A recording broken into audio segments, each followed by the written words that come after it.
Welcome to my channel. আমার চ্যানেলে তোমাদের প্রত্যেককে স্বাগত জানাই। আজকের তোমাদের ক্লাস 11-এর দ্বিতীয় সেমিস্টারের এডুকেশন সাবজেক্টের কিছু গুরুত্বপূর্ণ প্রশ্ন নিয়ে আজকের এই ক্লাসটা তৈরি করা হয়েছে। যেহেতু তোমাদের সিলেবাস পরিবর্তন হয়েছে, তাই অনেকে দ্বিধায় রয়েছে যে ঠিক কীরকম প্রশ্ন আসতে পারে এবং কোন প্রশ্নগুলো কমন আসতে পারে। তোমাদের এডুকেশন চ্যাপ্টারে বৃদ্ধি, বিকাশ এবং মানব জীবনের যে বৃদ্ধি বিকাশের বিভিন্ন উপাদানগুলি কি কি, এই সমস্ত অধ্যায় থেকে কিছু অতি গুরুত্বপূর্ণ প্রশ্ন নিয়ে আজকের হাজির হয়েছি, যে প্রশ্নগুলো তোমাদেরকে ডিটেলস বোঝানো হবে, পড়ানো হবে এবং তোমাদের পরীক্ষার জন্য এগুলো খুবই গুরুত্বপূর্ণ হতে চলেছে। তোমাদের এখান থেকেই বেশিরভাগ প্রশ্নটা তোমাদের পরীক্ষায় আসতে চলেছে। সুতরাং এই সমস্ত প্রশ্ন তোমরা যদি পড়ে যাও, তাহলে তোমাদের ক্লাস 11-এর দ্বিতীয় সেমিস্টারের এডুকেশন সাবজেক্টে অনেকটাই কমন পেয়ে যাবে। তাই আর দেরি না করে ক্লাসটা সম্পূর্ণ দেখে নাও, প্রশ্ন উত্তরগুলো খাতায় নোট করে নাও, পরীক্ষার জন্য প্রস্তুতি নিতে শুরু করে দাও। তাহলে দেখো, আজকে তোমাদের ক্লাসের যে প্রথম প্রশ্নটা আছে, যে বৃদ্ধির সংজ্ঞা দাও। তোমাদের যে এই সমস্ত অধ্যায় থেকে বৃদ্ধি বিকাশ একটা গুরুত্বপূর্ণ টপিক, এখান থেকে অনেক প্রশ্ন আসবে। যেগুলো সবচেয়ে গুরুত্বপূর্ণ বলে আমার মনে হয়েছে এই চ্যাপ্টার থেকে, সেই সমস্ত প্রশ্নগুলো এখানে তুলে ধরা হচ্ছে। বৃদ্ধি কাকে বলে? একটি নির্দিষ্ট বয়সসীমার মধ্যে মানব শিশুর দেহের আকার বা আয়তন, ওজন, উচ্চতার স্বতঃস্ফূর্ত স্থায়ী পরিবর্তন হলো বৃদ্ধি। অর্থাৎ একজন শিশুর তার উচ্চতা বেড়ে যাওয়া কি, আয়তন বেড়ে যাওয়া কি, তার ওজন বেড়ে যাওয়া কি, তাহলে এই পরিবর্তনকে বৃদ্ধি বলে। অপরপক্ষে বিকাশ হচ্ছে শিশুর জন্মের পর থেকে বৃদ্ধির সঙ্গে সঙ্গে জীবনব্যাপী প্রক্রিয়া।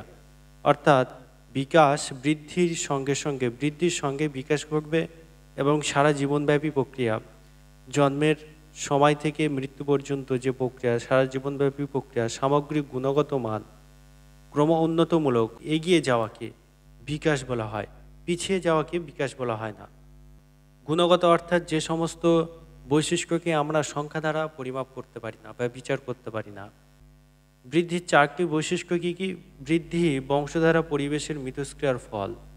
বংশধারা হচ্ছে যে পিতামাতার কাছ থেকে যে সমস্ত বৈশিষ্ট্য নিয়ে শিশু জন্মগ্রহণ করে।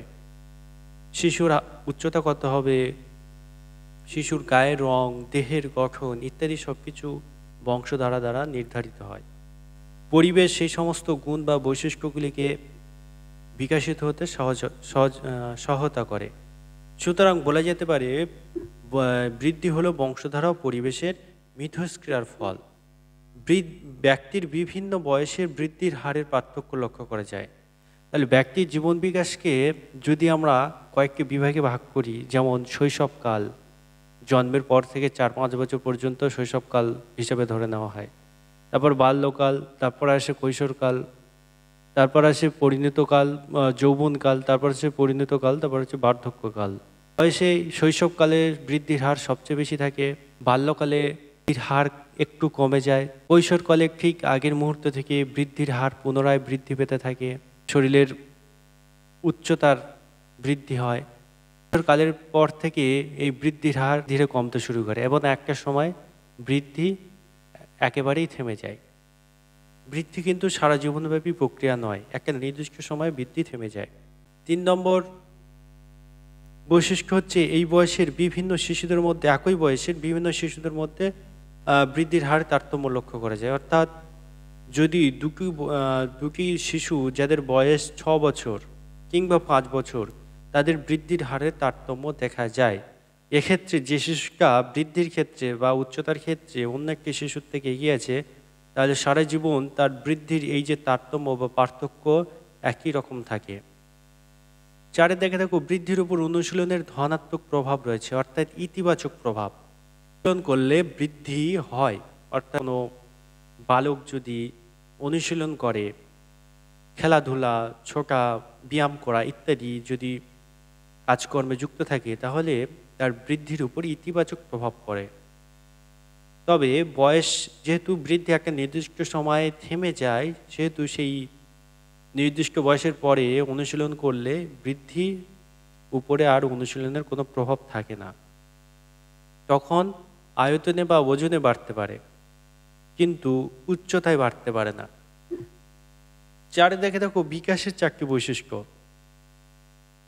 বিকাশ একটি নিরবিচ্ছিন্ন প্রক্রিয়া, অর্থাৎ একটা বিকাশ আর একটা বিকাশের উপর নির্ভরশীল। কথা বলতে পারা হচ্ছে একটা বিকাশ। কথা বলতে বলতে বলতে কোনো শিশু যদি বর্ণপরিচয় শেখে কথা বলার পর, তাহলে ভাষা শিক্ষাটা তাকে বর্ণপরিচয় শিখতে সহযোগিতা করছে। এভাবে প্রত্যেকটি বিকাশ পরস্পরের উপর নির্ভরশীল হয়ে আছে। দ্বিতীয় হচ্ছে শিখনের ফলে ব্যক্তি জীবনের বিকাশ ঘটে। এটা খুবই গুরুত্বপূর্ণ একটা দিক।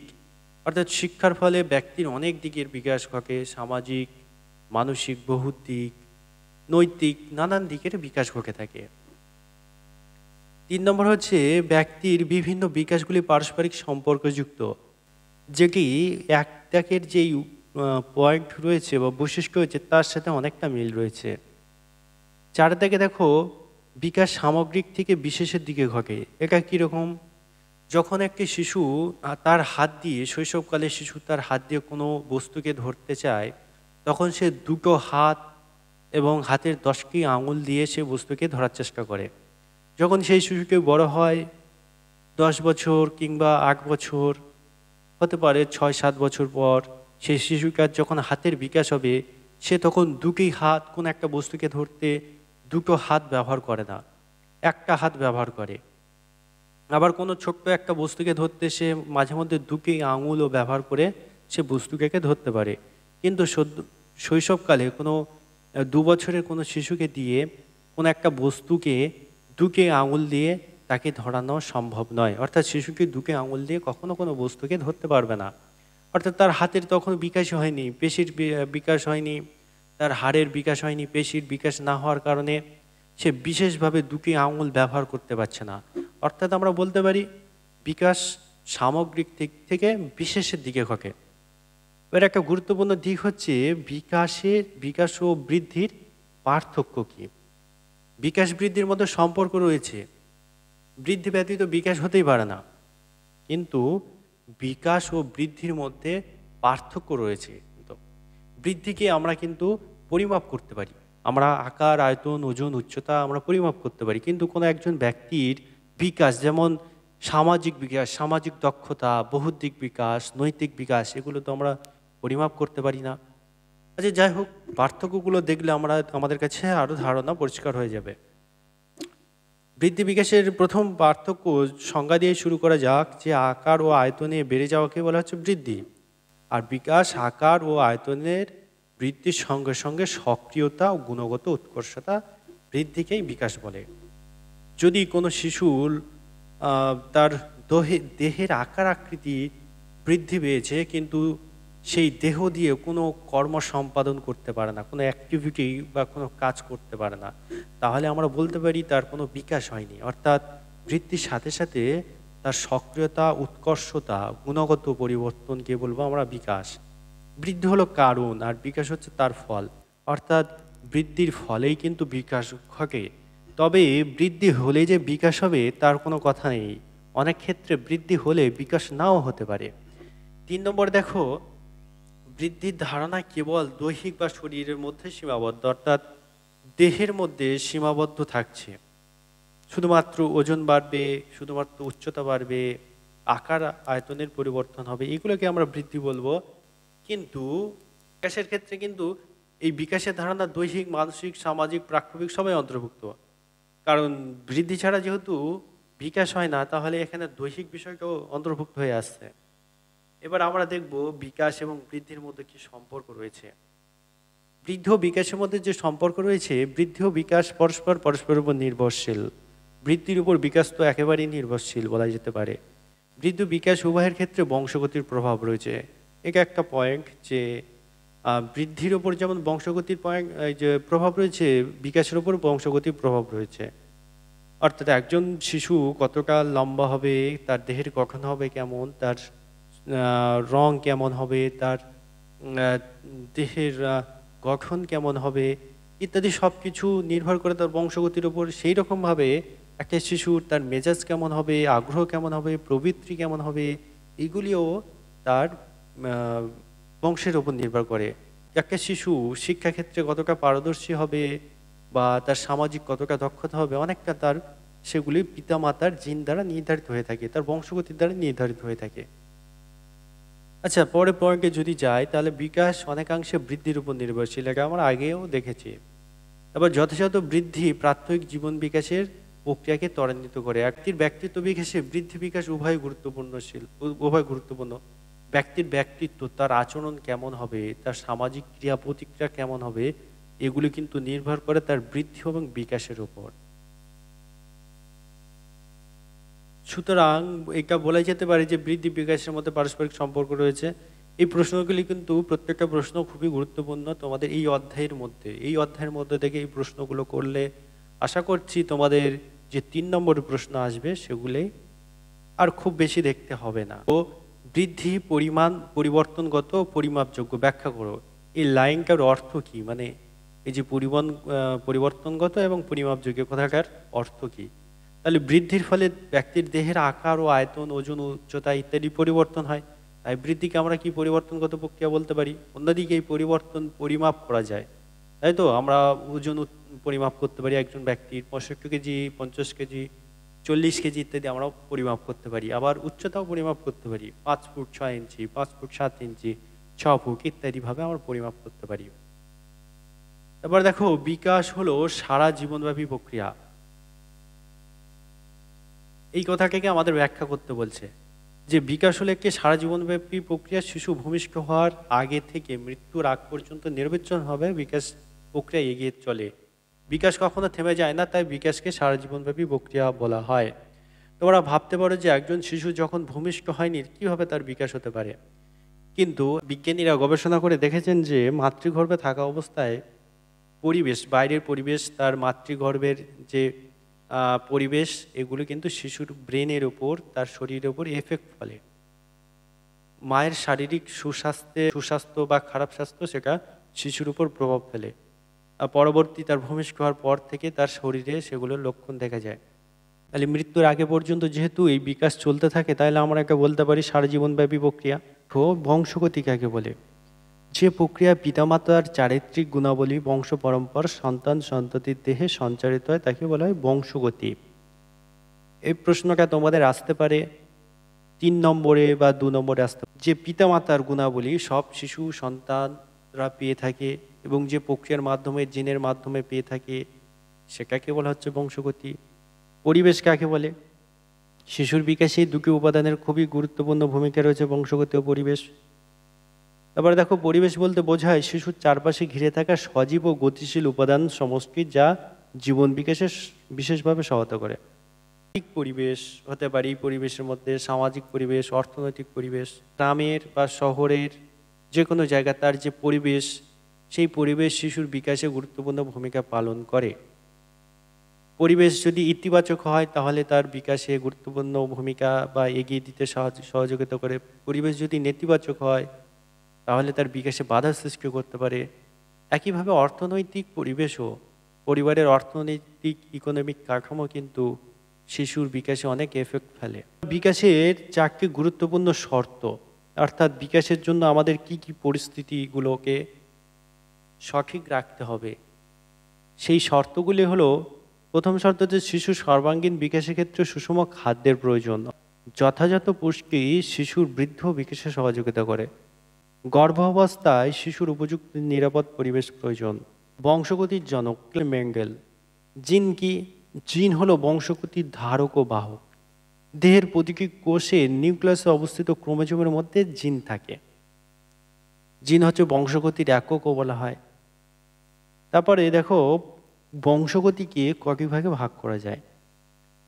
বংশগতি ও কি কি? বংশগতিকে 2 ভাগে ভাগ করা যায়, অর্থাৎ আমরা বংশগতভাবে আমরা কি কি বৈশিষ্ট্য পেয়ে থাকি। এক হচ্ছে দৈহিক বৈশিষ্ট্য পাই, এক হচ্ছে মানসিক বৈশিষ্ট্য। ঠিক বংশগতি কি? শিশুর দেহের আকৃতি, রং, গঠন ইত্যাদি দেহের বিভিন্ন যে বৈশিষ্ট্যগুলি পূর্বপুরুষের কাছ থেকে পেয়ে যায় পাই তাকে বলা হচ্ছে দৈহিক বংশগতি।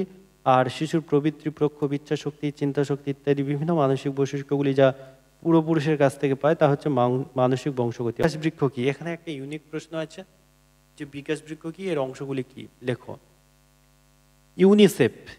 ইউনিসেফ একটা সংস্থা 1990 সালে রোমে বৃদ্ধ বিকাশ সংক্রান্ত একটি কর্মশালার আয়োজন করেছে। এই কর্মশালায় শিশুর বৃদ্ধি বিকাশের ক্ষেত্রে শিশুর অধিকারগুলিকে একটি বৃক্ষের মাধ্যমে প্রকাশ করেছিলেন। বৃক্ষের সাথে উপমা দিয়ে প্রকাশ করেছিল, যে কি বিকাশ বৃক্ষ নামে পরিচিত। অর্থাৎ যদি বলা বিকাশ বৃক্ষ কি, তাহলে এটা তার সংজ্ঞা হবে এই পর্যন্ত। এই বৃক্ষের তিনটে অংশের কথা বলেছে। প্রথম অংশ হচ্ছে মূল, দ্বিতীয় হচ্ছে কাণ্ড, তৃতীয় হচ্ছে শাখা প্রশাখা। মূলের সাথে শিশুর কোন কোন জিনিসের সাথে তুলনা করেছে? যে মূল অংশ কি?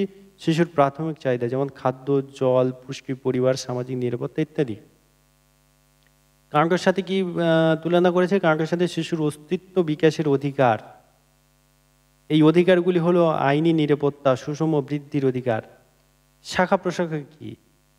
শাখা প্রশাখা দ্বারা শিশুর অন্যান্য বিভিন্ন ধরনের অধিকার, যেমন শিক্ষা, খেলাধুলা, শিল্পকলার মতো প্রকাশের স্বাধীনতা, সাম্যের।